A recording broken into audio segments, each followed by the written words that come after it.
कि आपको सरकारी वकील मिलने का अधिकार है, फिर चाहे कोर्ट कोई भी हो, आपको मनचाहा वकील मिलने का अधिकार है। आपको अपने ही विरुद्ध कोई गवाही देने के लिए विवश नहीं कर सकता। अक्सर ये देखा जाता है कि जब पुलिस आपको बुलाती है तो उल्टी सीधी बात पूछती है और आपके ही विरुद्ध आपसे ही चीजें लिखवा लेती है। बेल करवाना ये वर्ड ही गलत है दोस्तों। आईओ बनता है उस केस में, वो जब इंफॉर्मेशन लेता है तो इस चीज को कोर्ट में खड़े होकर वकील साहब नहीं पूछ सकते, जज साहब भी नहीं पूछ सकते आपको इत्तला कहां से मिली। दोस्तों, अपने देश का जो कानून है, अपने देश का संविधान क्या बोलता है, देश का कानून क्या बोलता है और क्या बोलते हैं अलग अलग एक्ट। हालांकि आपको पूरा तो नहीं, बट आपको कुछ बेसिक चीजें पता होनी चाहिए देश के कानून के बारे में, क्योंकि अगर आप नहीं जानते देश के कानून को तो इसकी कोई किसी तरह की सुनवाई नहीं है अगर आपने कोई गलती कर दी। और ऐसा कई बार देखा गया है कि जब किसी पर कोई भी केस दर्ज होता है, आप पर केस दर्ज हो जाए, आपके किसी सगे संबंधी जानकार पर केस दर्ज हो जाए, तो अक्सर आप कोर्ट कचहरी के चक्कर काटना शुरू कर देते हो, पुलिस स्टेशन जाते हो, पुलिस वाले ढंग से आपसे बात तक नहीं करते, ठीक से आपसे बात नहीं करते। आज जो मैं आपको बताऊंगा अपने इस वीडियो के माध्यम से, मेरा ये मानना है कि आपको इजीली पढ़ने से वो चीजें मिलेंगी नहीं, या फिर ज्यादातर लोग इस पर बोलने की कोशिश नहीं करते, मतलब बोलते नहीं है। पर मैं आपको बताऊंगा कुछ आपके ऐसे अधिकार जो आपके अधिकार हैं। अगर आप पर कोई भी केस दर्ज हुआ है तो मैं आपको बोल रहा हूं कि ये वीडियो बहुत बहुत आपके काम का है। किस तरह से केस से निकलेंगे, किस तरह से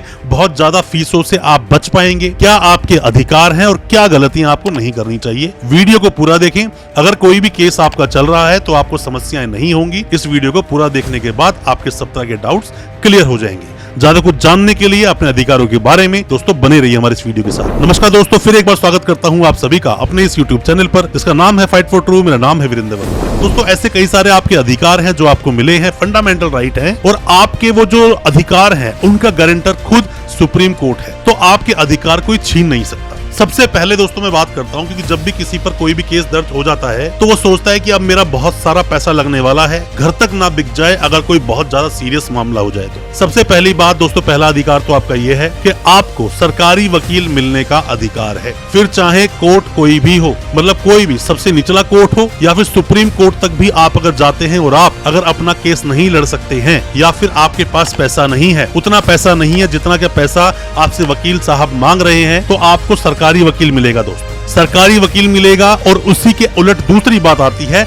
मनचाहा वकील करने की। दोस्तों, आप मान लीजिए कोई वकील आप चाहते हैं कि ये वकील साहब मेरा केस लड़े, और वो सरकारी वकील नहीं है, तो ऑब्वियसली वो आपसे अपनी फीस मांगेंगे, क्योंकि दोस्तों किसी भी वकील साहब का और कोई अर्निंग सोर्स तो होता नहीं, वकालत ही एक अर्निंग सोर्स है, तो वो अपनी फीस मांगेंगे, वो फीस आपको देनी होगी। आपको मनचाहा वकील मिलने का अधिकार है, जो वकील चाहे वो खड़ा कर सकते हैं। सबसे, आप मान लीजिए बहुत गरीब आदमी है बट बहुत महंगा वकील करना चाहते हैं तो आप बिल्कुल कर सकते हैं। बहुत ज्यादा अमीर व्यक्ति है, बहुत छोटा सा वकील करना चाहता है, बिल्कुल कर सकता है। अपने स्टेटस के हिसाब से वकील करना जरूरी नहीं। जो भी वकील साहब आप करना चाहते हैं, प्राइवेट वकील साहब करोगे फीस देनी पड़ेगी, सरकारी वकील करोगे फीस नहीं देनी पड़ेगी। ये निर्णय आपको लेना है, सरकारी वकील करना है या फिर आपको प्राइवेट वकील करना है, ये आपकी पूरी आजादी है। अब दोस्तों, यहीं पर एक और चीज आपको जान लेनी चाहिए कि आपको अपने ही विरुद्ध कोई गवाही देने के लिए विवश नहीं कर सकता। अक्सर ये देखा जाता है कि जब पुलिस आपको बुलाती है तो उल्टी सीधी बात पूछती है और आपके ही विरुद्ध आपसे ही चीजें लिखवा लेती है। हालांकि पुलिस के सामने कोई भी दी गई स्टेटमेंट कोर्ट में एडमिसिबल तो नहीं होती, बट हाँ, पुलिस आपसे जबरदस्ती कर आपसे उल्टी सीधी बातें बोलकर चीजें लिखवा जरूर लेती है। तो ये भी आपका अधिकार है कि अपने विरुद्ध आप कुछ ना बोले। लीगल एड आपको मिलना अधिकार है कि आपकी बात को बिना सुने केस को डिसाइड नहीं किया जा सकता, जब तक कि आप भगोड़े नहीं हो या फिर आप कोर्ट में आना ही नहीं चाहते तो एक्स पार्टी आपको कर देंगे। पर मैं आपको एक बात बता दूं कि आपकी बिना बात को सुने कभी भी कोर्ट अपना निर्णय नहीं देगा, आपकी बात को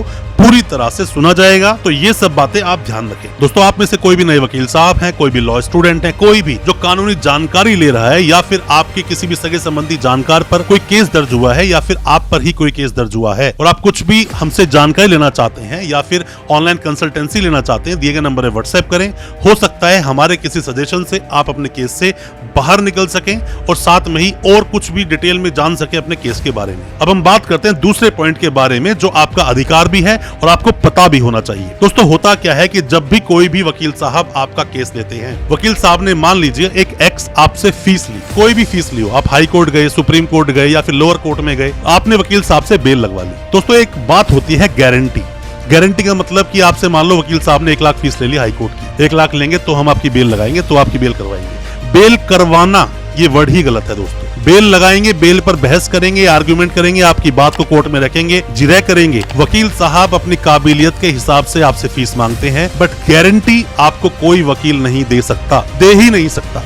क्यों नहीं दे सकता आपको गारंटी? दोस्तों एक वकील साहब है, वकील साहब के सामने पीपी साहब भी खड़े हैं लड़ने के लिए, वहाँ पर आईओ भी आया है कोर्ट के अंदर, जज साहब भी सवाल जवाब कर रहे हैं। तो आपके अकेले वकील साहब और सामने ये तीनों, जहाँ पर जवाब देना है आपके वकील साहब को, और जब दो लोग लड़ते हैं तो एक की जीत निश्चित ही हो जाएगी, ऐसा कैसे संभव है? अनसर्टेन होता है तो कोई भी वकील आपको गारंटी नहीं दे सकता। गारंटी आप कभी ना समझे किसी को भी केस देकर। वकील साहब अपनी काबिलियत के हिसाब से, अपने कॉन्फिडेंस के हिसाब से, कितना फाइल को उन्होंने अच्छे से पढ़ा उसके हिसाब से, और कितना एक्सपीरियंस है उस तरह के केसेस को लड़ने का, इन सब बातों को एक साथ लाकर, एक साथ मिक्स करके जब अपनी बातों को कोर्ट में रखते हैं दमदार तरीके से, तो वहां पर आपके चांसेस बहुत ज्यादा बढ़ जाते हैं केस को जीतने के और बेल लेने के। तो ये बातें आपको पता होनी चाहिए। कोई भी वकील साहब आपको कभी गारंटी दे नहीं सकते। तो कभी भी अगर आपने फीस किसी वकील साहब को दी, कल बेल नहीं हुई, केस हार गए, कुछ भी हो गए, तो आप वकील साहब के अगेंस्ट केस भी नहीं कर पाओगे। तो बेहतर यही है कि पहले इन चीजों को जान लें, वकील साहब से पूरी डिटेल में बात करें, सब कुछ आपको अच्छा लगे तो ही अपना केस वकील साहब को दें, वरना तो आपके साथ प्रॉब्लम हो सकती है। और फीस वकील साहब की मर्जी होती है, ऐसा कोई तय,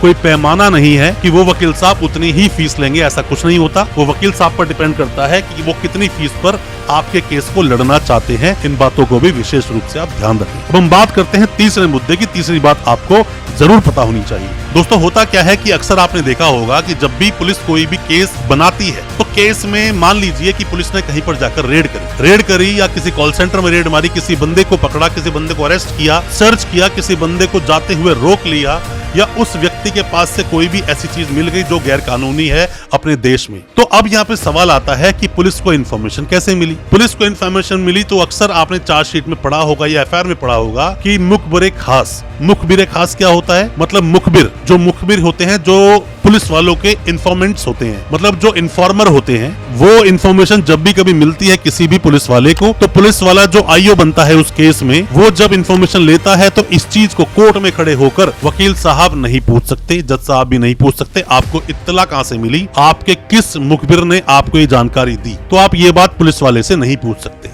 साथ में ही वकील साहब को भी छूट मिली हुई है। छूट क्या मिली है कि उन्होंने अपने क्लाइंट से क्या बात की, क्लाइंट ने उन्हें क्या क्या डिटेल में बताया। अक्सर आपने देखा होगा कोई अगर मर्डर करता है तो अपने वकील साहब को बहुत डिटेल में केस के बारे में बताता है कि मैंने मर्डर ऐसे ऐसे किया, फिर भी उसकी बात को कोर्ट में रखा जाता है उसके वकील साहब के द्वारा। चीटिंग फॉर्जरी हुई, डिटेल में बात बतानी पड़ती है।